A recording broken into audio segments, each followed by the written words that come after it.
One thing I've learned is that when you're doing this sort of stuff, you can just get like next focused or goal focused, where it's like super nice to enjoy the journey. So I think maybe next Friday or something I'll cruise down, check it all out, say good day to the tenant out the back, and just enjoy what I've done, which is really cool.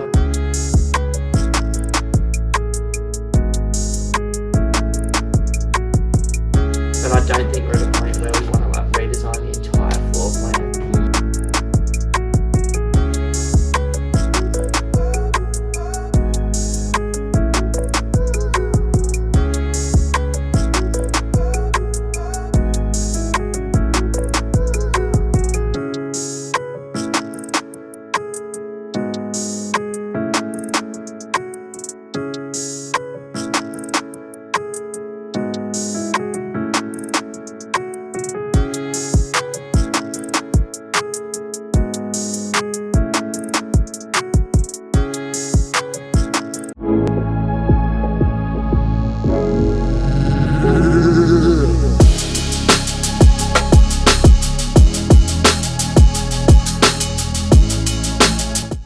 Today we want to give you a little bit of an insight into one of Ben's current projects that he's undertaking, where he's purchased a house in Brisbane, he's done a little bit of a cosmetic renovation now, built a granny flat in the backyard whilst always focusing on capital growth as a primary focus for the strategy. So it's kind of like a triple threat, like a triple strategy. So many people are only focusing on one or the other, but you've managed to incorporate all three into this deal. So tell us a bit more about it. How did it all come about? So I remember I think it was December 2016, and I wasn't really in the market, but there's this incredible suburb not that far from the CBD in Brisbane, and it came online, and I'd been buying that suburb for a little while before that, and it was the cheapest property I'd seen that year, and I was like, out of area agent, incredible property, ridiculously good price, and good potential for a cosmetic reno and a granny flat in the future. So I just, called my wife Lise and was like, we're going again.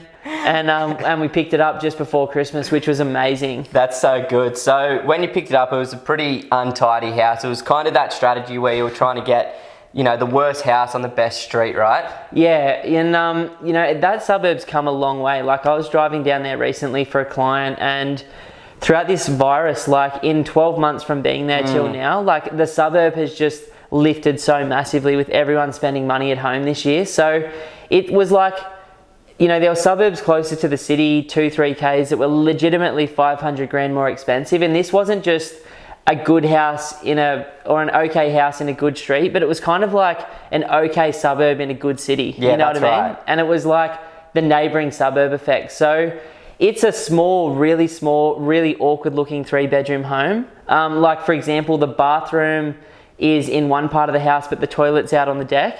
And then you've got this tiny little pokey kitchen, and then it sort of like worms its way through to this tiny little pokey living room with 3 good-sized bedrooms. So it's like, it wasn't everyone's cup of tea, that's for sure. No, and that's a thing, a lot of the properties that were built in Brisbane back in the 60s and 70s were very pokey. There's lots of different little rooms throughout the house, lots of separation. So it's just kind of your stock standard old Queenslander, essentially. It fully is. So it's got the small little floor plan upstairs. Downstairs isn't legal height, but it was kind of filled in. And so what we've done, or what we did, was we just chucked a tenant straight in it, because one, I didn't have the money to do anything more with it at the time. Get the cash flow coming in as well. Get the cash flow coming in, and just sort of forgot about it. And then what I did is I went and I accumulated the other properties I needed, and then once I'd finished off with them, now I've sort of gone back, and all I've done is external paint, internal paint. I've got a builder to walk around the entire outside of the house with me and notice everything in terms of like the issues or the maintenance items that I'd missed. Perfect. So he re-screwed all of the screws in the roof, re-siliconed them all up, replaced a bit of the gutter, some plasterboard on the outside of the home, like all of those little things. I also did some vinyl timber flank flooring. I did new carpets, new blinds, new air conditioners, some new fans and lights. And that was kind of it. And then tidied up the gardens, put in a nice cute little timber picket fence out the front, and all of a sudden it's going to be renting for another $100 a week more. and it's looking sick. And I, most importantly, don't have to touch it for the next 10 to 15 years now. So this is just your stock standard cosmetic renovation. You know, you haven't moved walls around, you haven't upgraded bathrooms or kitchens or built in downstairs. You've just done your stock standard cosmetic renovations, which, you know, still costs money, still hurts the back pocket a little bit, as always. Still costs me more than I was expecting. But at the same time, really tidies it up, and you're going to appeal to a completely different demographic now within the suburb as well. And, you know, not only are you getting that extra rental income, but you're also going to have a higher quality tenant in there. Exactly. Like what I was toying with my wife was, do we completely gut the entire internal floor plan, new kitchen, new bathrooms, reshape it, and spend 120k doing everything? Or do we just do what we do, or what we did, and that is a basic cosmetic reno that costs, you know, $30,000? And we decided that, you know, the $30,000 was probably the better option, because long term it's most likely going to be $1 million suburb in 15 years, and at that time I may want to just sort of knock it down and rebuild it. I don't know. So you want to just keep options open for the future? Fully. So you know, that was sort of something we went back and forth on for a while, but you know, that's the path we've chosen, and I'm super stoked. So what's actually happened is, at the same time, we've actually decided to build the granny flat out the back. This little granny flat is really just like a 2-bedroom tiny home, and it looks sick. Like, it's absolutely sensational, sick. absolutely amazing. So it's like really pretty on the outside, like looks like a beautiful white beach home. It's got this cool little mango tree and some like vines and stuff growing over the fence now, which I'm loving. And then internally we've gone for like a modern vinyl timber look flooring, beautiful white walls, and sort of a different kitchen. Like we've gone for this like black kitchen with a black bench top, and then higher skillion roofs, which are the roofs pitched like that. Yep. And so it gives it the illusion that it's much bigger than it is, with this beautiful deck that overlooks the backyards of the neighbouring properties, and it's just sick. Yeah, so how's it going to work with the main house and then the granny flat in the backyard? Is there, you know, how are you going to work with the tenants and things? Sure. So the old fella upstairs, who's just such a nice guy and been living there basically since I bought it, said he wanted to downsize, and so he's actually moved out of the front home and he's in the granny flat now. Oh, perfect. And then we'll get a nice little family. It's online this week in the front home. So what I did is I spent about another $20,000 replacing all of the back fencing, the side fencing, putting in brand new gates, and a nice separating fence between the house and the granny flat. So it's all colour bond, it's all like really nicely retained now. What I've done with him is I've just said, I'll pay for your water for the next few quarters, and he's like watering in all the grass.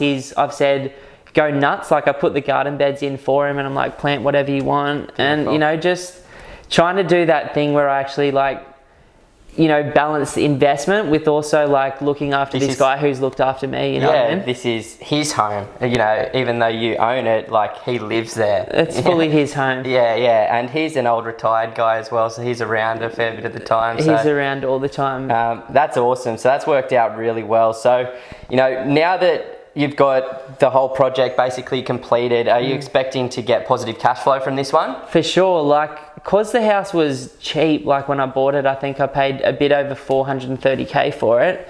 The house will now rent for $430 a week on its own.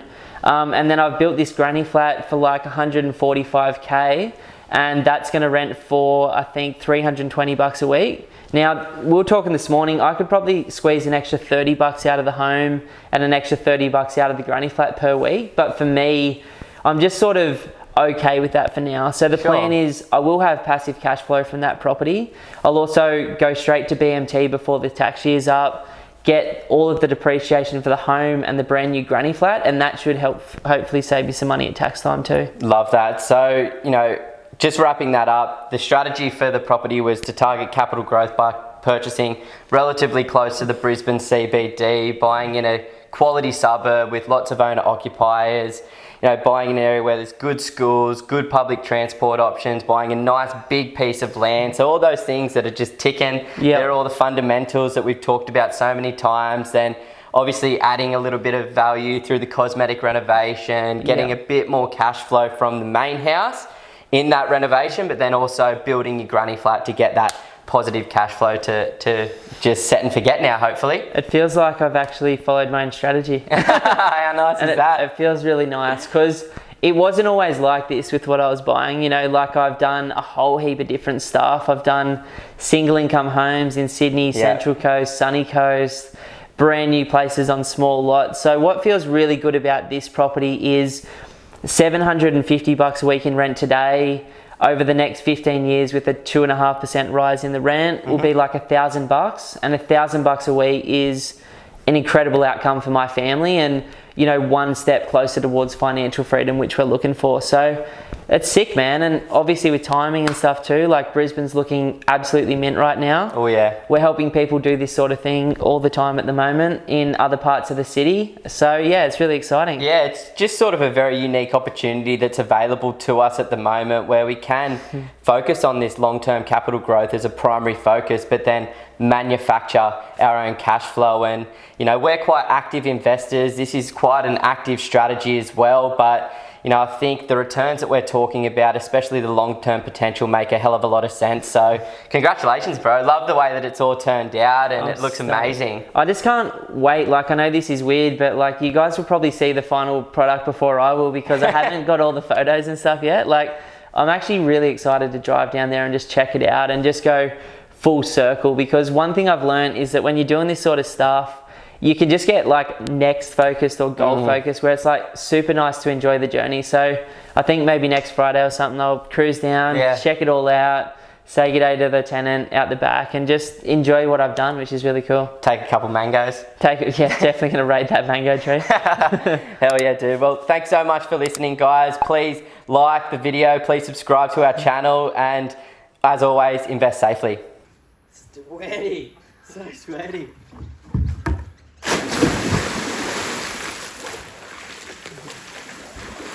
Oh, that's good.